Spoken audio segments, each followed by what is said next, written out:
Bom dia para você, saudações, nós estamos chegando com Conversa na Madrugada, nosso agradecimento, obrigado pela audiência. Nós estamos chegando, falando aí para todo o estado de Pernambuco, agradecendo a imensa audiência que você nos dá, obrigado pelo carinho, escreva para a gente. O nosso e-mail é o conversanamadrugada@tvjornal.com.br.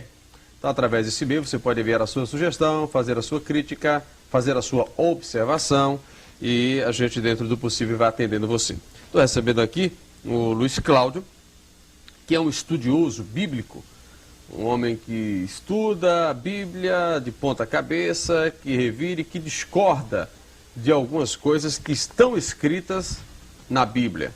É caso das traduções, né, que foram feitas.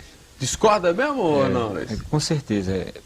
Para iniciar de momento, eu queria deixar bem claro o seguinte, que as escrituras que foram passadas para a área europeia, casos europeus, que desde a época quando foi feitas as traduções eram antissemitas, não queriam de maneira nenhuma revelar o nome verdadeiro do Criador e as palavras hebraicas sendo traduzidas para cada língua.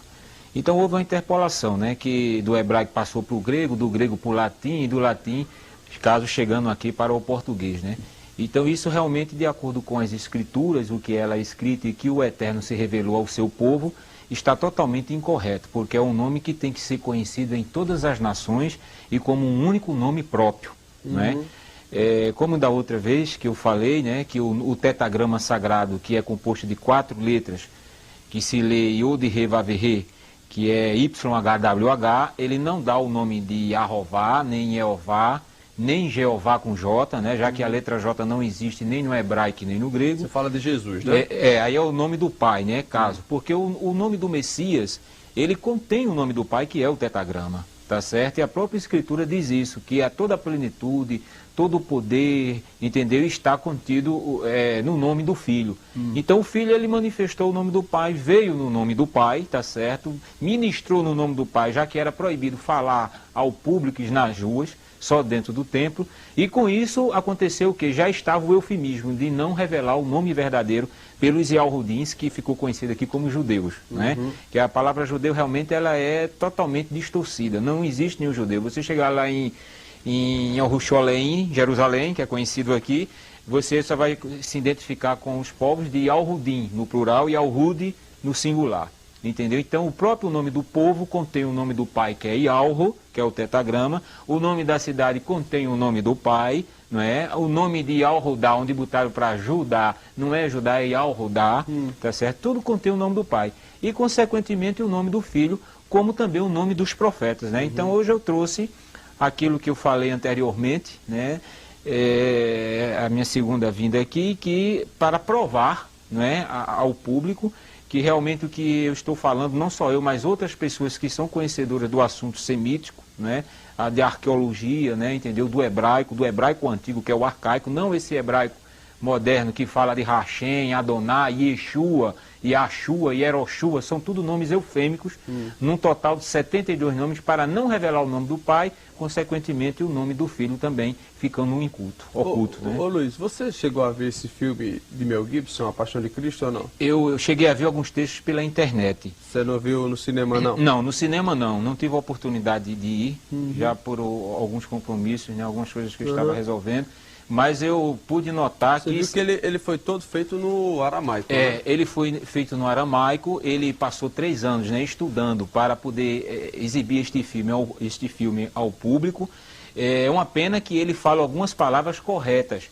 E o nome do Messias, ele continua no eufemismo no aramaico, já que o nome do Messias não é aramaico. Ele falava hebraico. Messias que você fala é o nome de Jesus Cristo, que é conhecido hoje, né? Que é conhecido aqui no Brasil como Jesus Cristo. Mas como é o nome de Jesus Cristo? Yalrushua. Rushua. Porque Yalro é o tetagrama, é o nome do pai, e Shua é o prefixo de salvação, que significa salvação. Então a tradução, já que nome próprio nos chama, a tradução é de bênção. Entendeu? De glória, que é Yalro salva. Então essa é a tradução. Você vê que o nome Jesus não existe essa tradução, não existe o tetagrama sagrado, que é Yod He Vav He, né, que a gente lê YHWH, e não existe o prefixo chamado de Shua. E quando fala de Jeová? Não, Jeová já é uma interpolação. Ele contém o tetagrama, mas ele é somado às vogais de um título que veio da Babilônia, que foi interpolado no hebraico chamado Adonai, tá certo? Então as vogais de Adonai lançou-se no tetragrama, Yod, He, Vav, He, que são 4 consoantes, né? Que o arcaico ele só escrevia em consoantes, tá certo? Então ele lançou a palavra Yahová. Aí depois, no sincretismo, eles trocaram o A, o Y pelo J e o A por E. Ficou Yehová e depois no Brasil Jeová.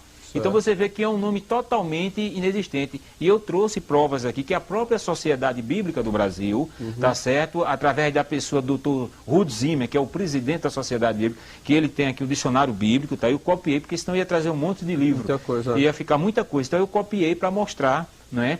Aqui que ele mesmo fala, que Jeová é que apareceu após 1500 anos depois. Antes tinha aparecido Yahvé. Já é outro nome inventado sem a correção da transliteração verdadeira do tetragrama sagrado, que é as 4 letras, tá certo? Então lançou-se Yahvé. Aí depois de 1515 aí lançou-se Yahová, Yehová e depois Jeová. Então ele mesmo condena, entendeu? Já há muito tempo, e muitas pessoas ficam clamando, depositando sua fé em um nome inexistente, que não tem base bíblica nenhuma, tanto Yahvé como Jeová.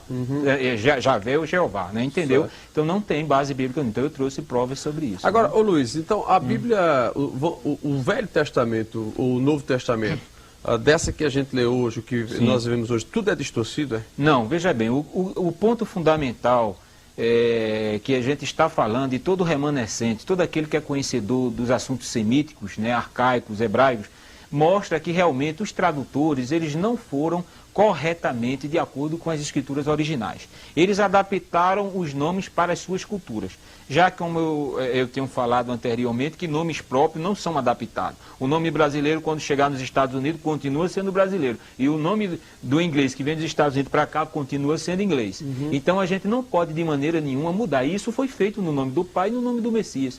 E olha que na maioria das Bíblias, que usam o termo Senhor e Deus, não é nome. Quando diz, no nome do Senhor, onde é que está o nome? Se eu digo, no nome de Aldo Vilela, então eu estou dizendo a personalidade e a identidade de quem nome eu estou falando. Mas quando eu digo no nome do Senhor, eles substituíram o tetragrama sagrado, que é o nome do Pai, e interpolaram a palavra Senhor, que é blasfêmico tanto no hebraico como no grego, né? Senhor é Baal no hebraico e Kyrios no grego, que foi dado como o título ao imperador Nero em Roma, o Quírios de Roma, o senhor de Roma, que eles adoravam o sol, o deus Hélio, e era referido-se a Quírios. Agora, Luiz, então existe uma transformação na escrita? Existe uma adulteração muito grande, tanto na área espiritual, adulteração, né? Um paganismo, porque se uma escritura, eu vou dar um exemplo muito claro para que haja uma compreensão rápida. Se você faz um livro, e você editou um livro, você é o autor deste livro, eu pego esse livro, vou editar e vou botar eu como autor, eu adulterei totalmente, porque o autor é seu. Quem é o autor das Sagradas Escrituras? Já que o nome Bíblia é grego. A palavra Bíblia veio do grego, tá certo? A palavra correta é Sagradas Escrituras. Quem é o autor das Sagradas Escrituras? Quem escreveu foram homens, foram os profetas. Não foi nenhum padre, nenhum papa, nenhum pastor, né? Isso, nenhuma pessoa identificada como é identificado hoje. Foram os santos profetas, inspirados pelo Espírito do próprio Pai, tá certo? Que foi vendo os acontecimentos e escrevendo em papiros, né? Em cascas de árvore, né? Entendeu? Todo o Antigo Testamento. Então, os santos profetas, eles foram inspirados. Então, veio a ordenança do Pai para cada um seguidor da sua palavra. Então, hoje em dia, a palavra ela não está de acordo com os originais, primeiro, porque os próprios Yahudins, os judeus, eles não querem que a humanidade e as nações, já que eram desde o passado considerados como pagãos que adoravam a ídolos, né, não querem revelar o nome para que não haja uma blasfêmia, quando a gente vê hoje. Você vê que hoje em dia o povo chama o nome de Jesus de Deus à torta e à direita, como a gente vê aí, né? Então, às vezes diz que há uma reverência quando está num culto, mas quando sai da igreja, não tem mais aquela reverência, não existe. Além de ser um nome distorcido inventado, não existe a verdadeira reverência. Por quê? Porque os homens de autoridade, os homens chamados biblistas, os copistas, né, a área chamada que está adaptada para a área cristã, o protestantismo reformado, eles não estão com interesse de buscar, entendeu? A escritura, buscar da origem. Eles já pegaram o quê? Já pegaram do grego, que foi a primeira tradução lá no Egito, no ano 150 a 250 antes do Messias, através do rei Ptolomeu, que era pagão, né, adorador do sol, e solicitou a Eleazar, que era um sacerdote de Jerusalém, de Jerusalém, 72 Yahudim judeus para traduzir as escrituras. Sendo que esses 72 eram escribas. E os escribas, que são os tradutores e doutores da lei, não queriam revelar o nome por causa do Talmud, que está incluído na religião judaica, que é onde tem o código chamado Mishnah, que proíbe falar o nome do pai. Você vê lá em Al-Rusholé, em Jerusalém, em Al-Shoru, que a gente conhece por Israel, Israel é um nome político. Lá eles não falam o nome. Os remanescentes que estão lá, que tem toda a escritura, que tem o conhecimento como os outros têm, eles só adoram, só louvam quando eles estão reunidos. Mas é proibido, são os dois nomes proibidos. Esses que são proibidos são os nomes verdadeiros.